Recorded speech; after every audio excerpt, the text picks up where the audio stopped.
we recite this book, and then we do tadabbur and tafakkur, we think about this book. And then we act upon this book, we do al-amal. Because the Quran is not just something we hold up. This is the book of guidance. This is how to save humanity. And then we just put it away. No. If it's actually here to save humanity, well, we should be living by those things that are going to save us. And this, of all 5 points, is the hardest. Why? Because I have to change my life now. When the Quran tells me to spend, but I don't want to spend, I gotta spend. When the Quran tells me the way I speak to my husband or my wife, it should be proper. I shouldn't be mean or rude. I shouldn't yell at them or criticize them or nag them for every single thing. I just need to fix myself. The Quran tells me to watch what I look at, the jokes that I listen to, the content that I watch online. I have to stop myself. It's tough. It's tough. But this is what I have to do. It's tough. The Quran is going to tell us to do things that our nafs doesn't want to do. But we have to do it. That is how we act upon this book. When the Quran tells us how we should deal with our money, with our family, with our food, our character, our worship, if we don't apply it, are we just abandoning it? If somebody tells you, if your loved one tells you, I'm advising you, you just say, great, thank you, bye.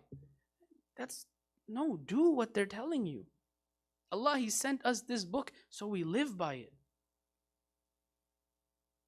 And we live and act according to this book.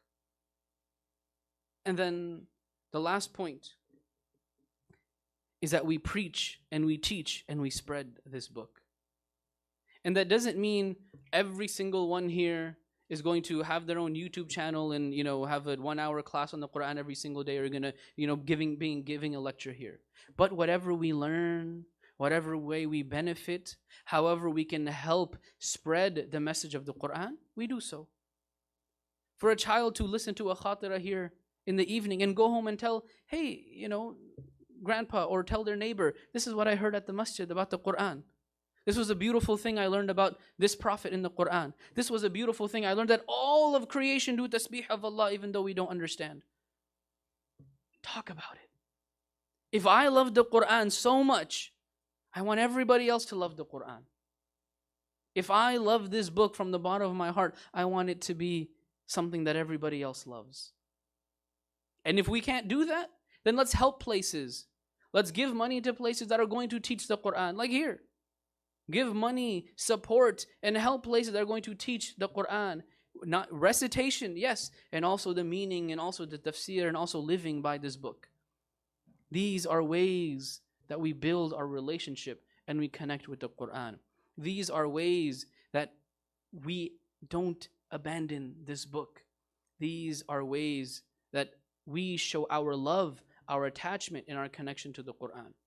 And like most things in our life, we give and we like to take. We like to take. We shouldn't always be taking, and we shouldn't demand only the taking, but sometimes we'll be getting things in return. And the same thing applies for the Quran.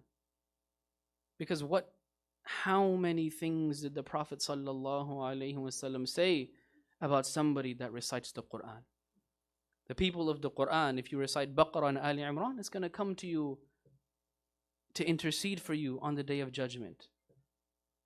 اقرأوا القرآن فإنه يأتي يوم القيامة شفيعا لأصحابه. Read, recite the Quran, because it's going to come to intercede for you on the Day of Judgment.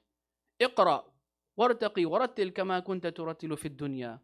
Right? Read, recite. فإن منزلتك عند آخر آية تقرأها. Read and read and read and read, just like you used to do in this life. And for every ayah that you read, the last one you read will be your place in Jannah. What more can we want than the Quran being an intercessor for us, a shafi' for us? If everybody can scoot in and take up all the spaces that they see to the front or the right or left, please squeeze in. Who is our shafi' going to be? When we're in front of Allah, the judge, Malikul Mulk. And He's the one who's doing our hisab. He's the one doing our judging. What is better to intercede for you, to defend you, to protect you, to side for you, other than the kalam of Allah? What is better to defend you in front of Allah other than the words of Allah? If you want backup, you want protection, you want help in this life, in our graves, on the day of judgment, in Jannah, we have to stick to this book. We have to live our life you've known for 1 year. Your best friend isn't somebody that you talk to for 3 minutes a day. Your best friend is somebody you know throughout your entire life. Your sahib is somebody you know your entire life. Through the thick and thin. When life is easy, this is your best friend. When life is hard, this is still your sahib. And so this is the relationship we have to have with the Quran, that we become the asl for, we live our lives by. It's going to be tough. I'm going to have to do things I don't want to do, and I'm going to have to stop doing things that I really, really want to do. And then last point, number 5, preach it. Help spread its message. If every software engineer here, I'm sure we got a lot, if you were to fork out Quran.com's API and build something on, do it. If you got the money, go spend money. If you can help facilitate, or you can learn and be an alim and be a teacher of Quran, go do it. And may Allah make us from the ashab of the Quran. May Allah make us from people that the Quran helps us, it benefits us, it supports us while we're alive, while we're in our graves, when we are on the day of judgment, on Hashr, and when we are in Jannah, and it's going to take us all the way up. May Allah make us from the ashab of Quran. May Allah make us from Ahlul Quran, الذين هم أهل الله وخاصته. أقول قولي هذا واستغفر الله لي ولكم ولسائر المسلمين فاستغفروا فإنه الحمد لله رب العالمين الرحمن الرحيم